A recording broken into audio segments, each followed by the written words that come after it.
Bien, buenos días, estudiantes del grado 7.5. El día de hoy vamos a revisar unos contenidos temáticos para este tercer periodo que ya se acerca y en el cual hay muchos temas con los cuales debemos ponernos al día.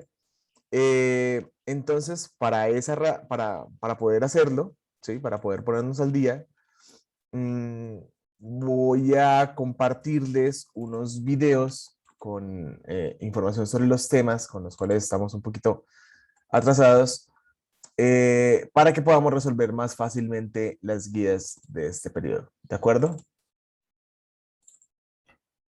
El último tema que vimos el periodo pasado fue el del Sacro Imperio Romano Germánico y nos faltaba un tema de investigación sobre el Islam. Entonces hoy vamos a hablar sobre el Islam.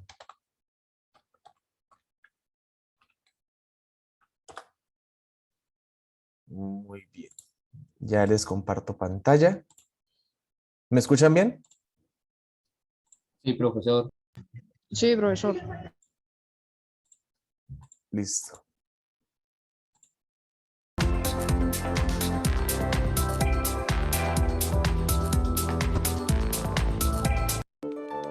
¿Ahí escuchan bien el sonido del video? Sí, profesor. Sí, señor. Vale, listo.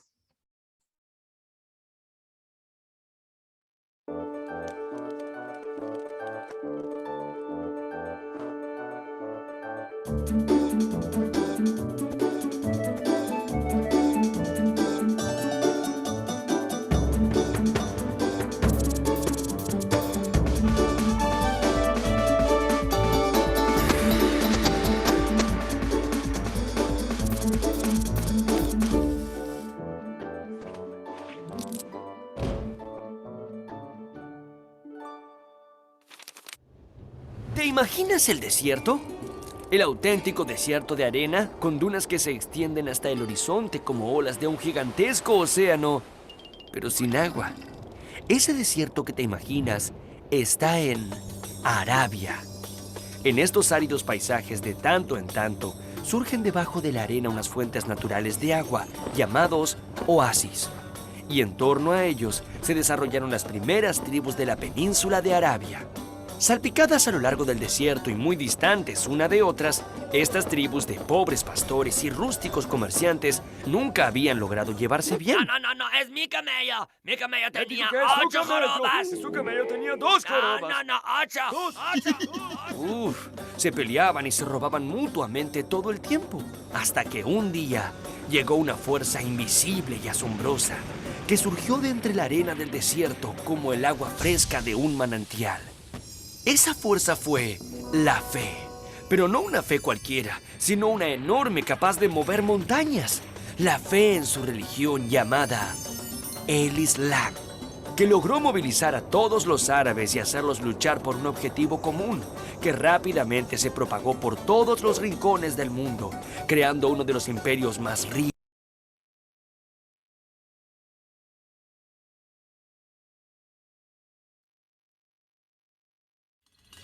¿Quieres ganar 1.200.000 pesos en una semana? Con Bit es posible.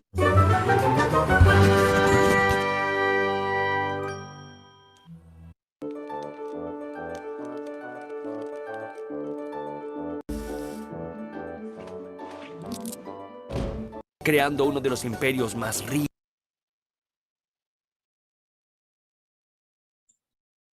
Bueno, déjeme revisar esto. Déjeme revisar esto, que hay un problema con el video y ya seguimos revisando. ¿Listo? ¿Qué se corta ese video?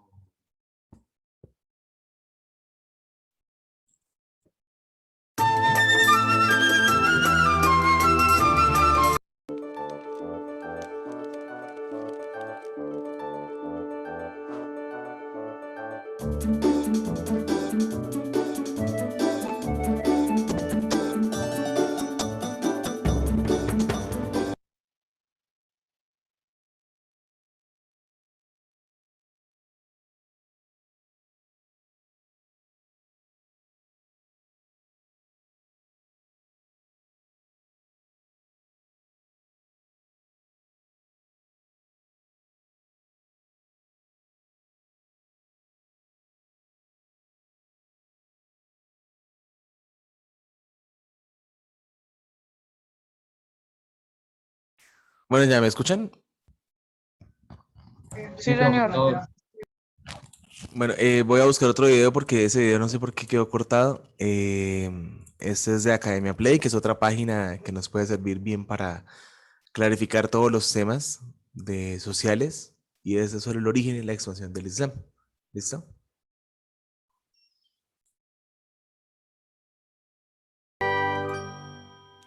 El Islam nace en la península arábiga, a principios del siglo VII.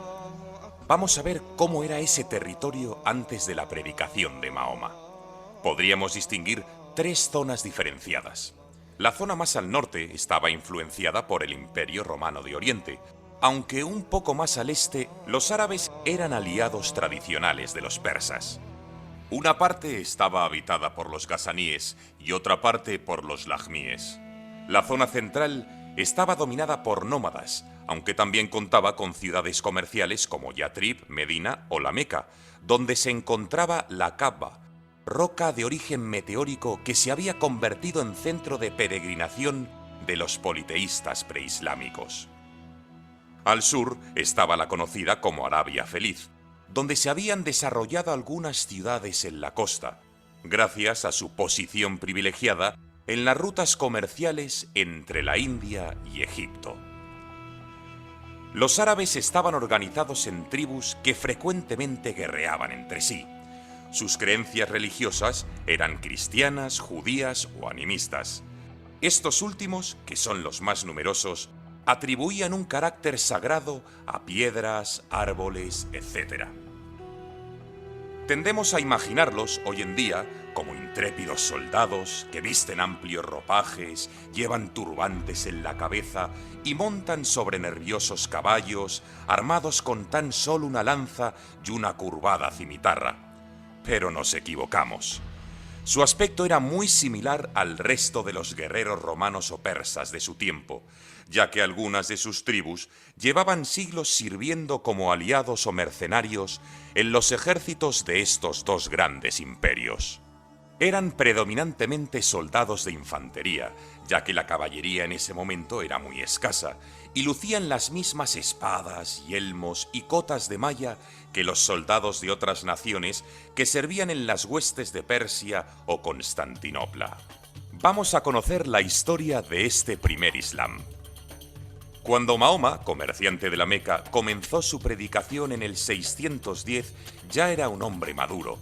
Aproximadamente tenía unos 40 años. Tras una visión, comienza a predicar contra la impiedad y la corrupción de la élite de su ciudad. Va poco a poco perfilando su doctrina. En el 619 ya reconoce que Alá es su único Dios, siendo él mismo el último de sus enviados, al igual que Abraham, Moisés y Jesús. Sin demasiados seguidores y enfrentado a los poderosos de la Meca, en el 622 se ve obligado a huir a la vecina ciudad de Yatrib, conocida después como Medina, la ciudad del profeta. Este suceso da inicio al calendario islámico, por eso se dice año de la Égira, de la migración. En Medina sus enseñanzas tienen éxito y funda la primera comunidad de creyentes de fe islámica, la Umma, en la que religión y Estado estarán profundamente unidos. Cuando Mahoma muere en el 632, ha conseguido unificar a casi toda Arabia. 2 años antes había conquistado la Meca a la cabeza de 10.000 guerreros. La convertirá en la capital religiosa y Medina será la capital política del nuevo Estado que estaba creándose. En esa fecha podemos vislumbrar los cimientos de la nueva religión, que serían más tarde el Corán, o palabra de Dios revelada, y la Sunna, que es un conjunto de tradiciones y sentencias atribuidas a Mahoma que los musulmanes deben seguir. A la muerte del profeta se inicia el periodo de los califas ortodoxos, que va del 632 al 661. Las tensiones por la sucesión se solucionan con la proclamación de Abu Bakr, quien derrota a las tribus árabes que aún no se habían sometido al Islam. A su muerte le sucederá Omar, también suegro de Mahoma. Los musulmanes consiguen varias victorias sobre el Imperio Romano de Oriente. Conquistan Siria, entrando en Damasco en el 635, y Palestina, Jerusalén cae en el 638. Su general, Amer ibn Alas, ocupa Egipto, siendo Alejandría evacuada por los bizantinos en el 642. Allí se funda Fustat, muy cerca de lo que en el futuro será la ciudad del Cairo. Persia tampoco escapa a la expansión islámica y su capital, Cesifonte, cae en el 638. Y Nínive, en la zona de Mesopotamia, en el 641, llegando los musulmanes hasta Armenia. Omar transformó el Estado árabe en un imperio teocrático, proclamándose príncipe de los creyentes. Organizó para ello una administración en las tierras ocupadas, en las que el jefe de las tropas de ocupación es al mismo tiempo el delegado de asuntos civiles, religiosos y judiciales del califa, aunque mantiene en lo esencial la administración romana o persa preexistente. Respetó las creencias religiosas de los conquistados pertenecientes a las religiones del libro, judíos y cristianos, que bajo el estatuto de dhimmíes o protegidos pagaban un impuesto específico. Fundó varias bases avanzadas en el límite de las nuevas conquistas, que luego se convertirán en populosas ciudades. Pero en el año 644 es asesinado en Medina. Ahmán, yerno de Mahoma, será su sucesor y gobernará del 644 al 656. Continúa con la política expansiva de su antecesor.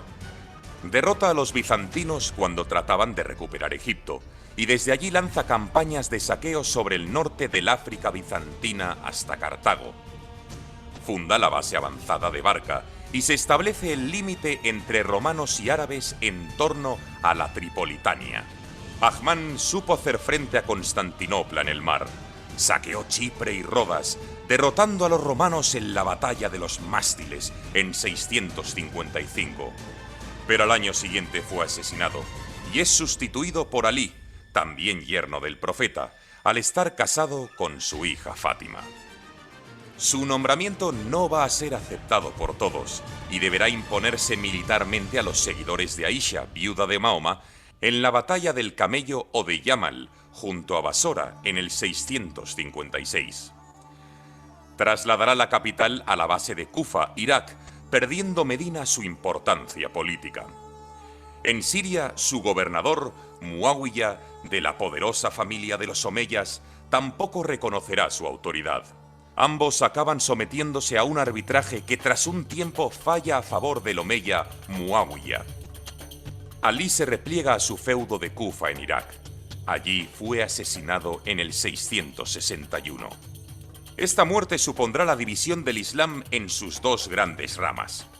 Los chiíes, que piensan que el califa debe pertenecer a la familia de Alí y sus descendientes, y que tienen en cuenta como fuente de ley los dictámenes de los imanes. Representan hoy aproximadamente el 15% de todos los musulmanes y son mayorías en zonas como Azerbaiyán, Bahrein, sur del Líbano y sobre todo en Irak e Irán. La otra gran rama son los suníes, que además del Corán, son devotos de los testimonios de Mahoma recogidos en la Suna. Son hoy la tendencia mayoritaria en el Islam. Por último están los jarilíes, una facción de los musulmanes que dejaron de apoyar a Alí en el 657 y que, a diferencia de las dos anteriores, defendían que el califa podía ser cualquier musulmán elegido por la comunidad. Se debe elegir para ese puesto al más digno de entre los creyentes. Son mayoría actualmente en el sultanato de Omán, en Zanzíbar y en algunas partes del Magreb. Pero prosigamos. Alí ha muerto. Han pasado 30 años desde la muerte de Mahoma y el Islam ya se ha hecho dueño de toda la península arábiga. Ha conquistado el imperio persa y ha arrebatado a los romanos de Oriente Palestina, convirtiendo Jerusalén en una de las ciudades santas del Islam. Finalmente, conquista Siria, Egipto y la Tripolitania. ¿Cuáles habían sido las claves de ese éxito? Conocer las debilidades de sus enemigos, presentarse como una buena alternativa a la corrupción y la búsqueda de botín. Todo ello facilitó que las tribus árabes se unieran bajo un solo mando. Las disputas religiosas y las tensiones fiscales en zonas como Siria, Palestina o Egipto facilitaron que los pobladores de esos lugares vieran con buenos ojos a los musulmanes. Además, los nuevos conquistadores ofrecían a las ciudades que capitulaban buenas condiciones al respetar gran parte de las propiedades y creencias de las élites locales y al mantener lo esencial de la administración preexistente.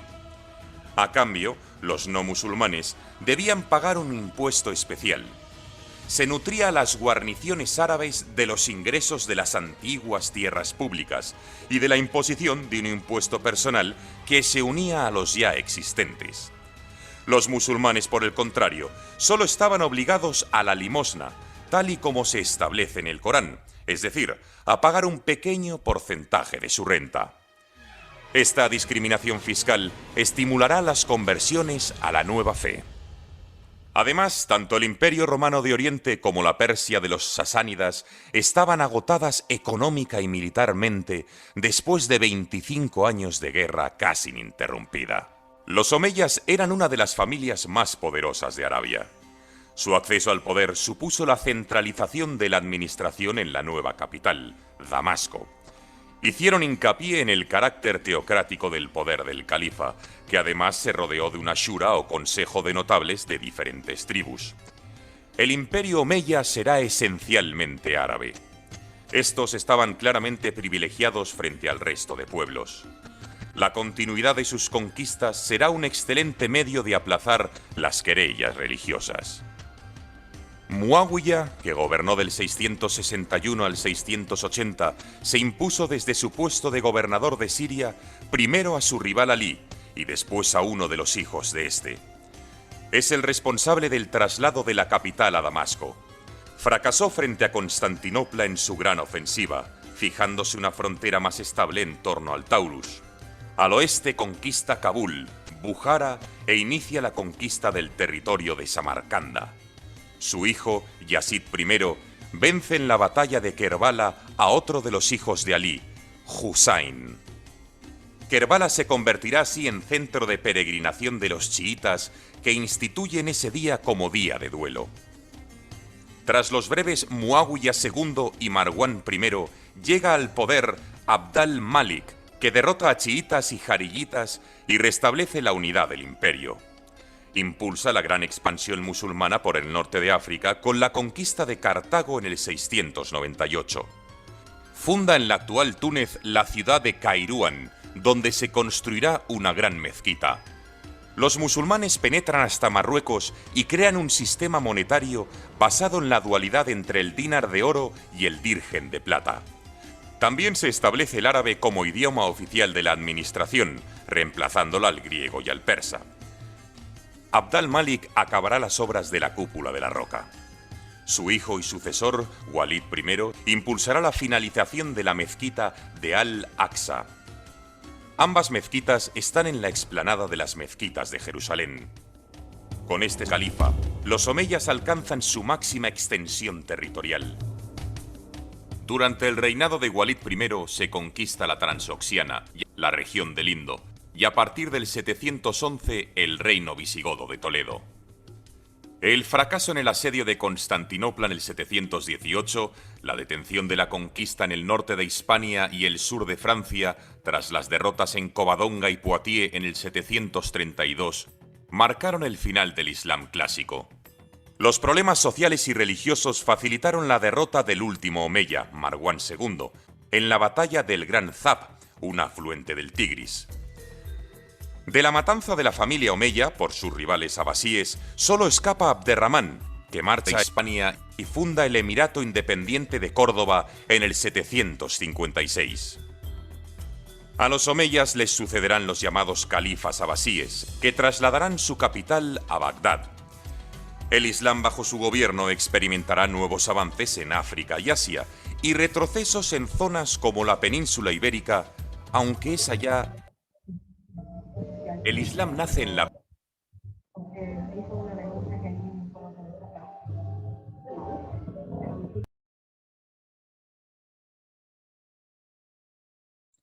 Entonces tenemos una breve explicación del crecimiento del Islam, ¿sí? Si ustedes se dieron cuenta, al final el Islam termina llegando hasta España. nosotros, como usuarios del idioma español, somos herederos del Islam, porque hay muchísimas palabras del idioma español que vienen directamente del Islam, ¿sí? Como por ejemplo la palabra avión, la palabra arveja, la palabra árbol.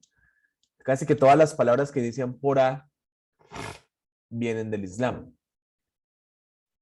Del Islam también vienen los números arábigos, que son los que utilizamos para, pues, para cualquier cosa que usemos números, ¿no? En lugar de los números romanos. Y del Islam vienen muchas tradiciones que hacen parte de nuestra cotidianidad sin que nosotros lo sepamos. Cuando uno dice ojalá, sí, como no, ojalá pase el año, ojalá me gane esa plata, ojalá tal cosa, ojalá tal otra. La expresión ojalá es una expresión árabe. Viene de por Alá, ¿sí? O si Alá lo quiere, que Alá, como ustedes ya vieron en el video, pues es el nombre que recibe el Dios para los árabes, ¿sí? El Dios de Mahoma. Bueno, esto se va a caer, entonces los invito a que entren nuevamente para seguir dialogando de este tema y mirar donde arrancamos con este tercer periodo de sociales. ¿Listo? Ok, profesor. Listo, profesor. Bueno, si bien puede salirse o esperar a que se cierre, que ya queda menos de un minuto y se va a cerrar. Volvemos a entrar, ¿verdad? Sí, con el mismo enlace.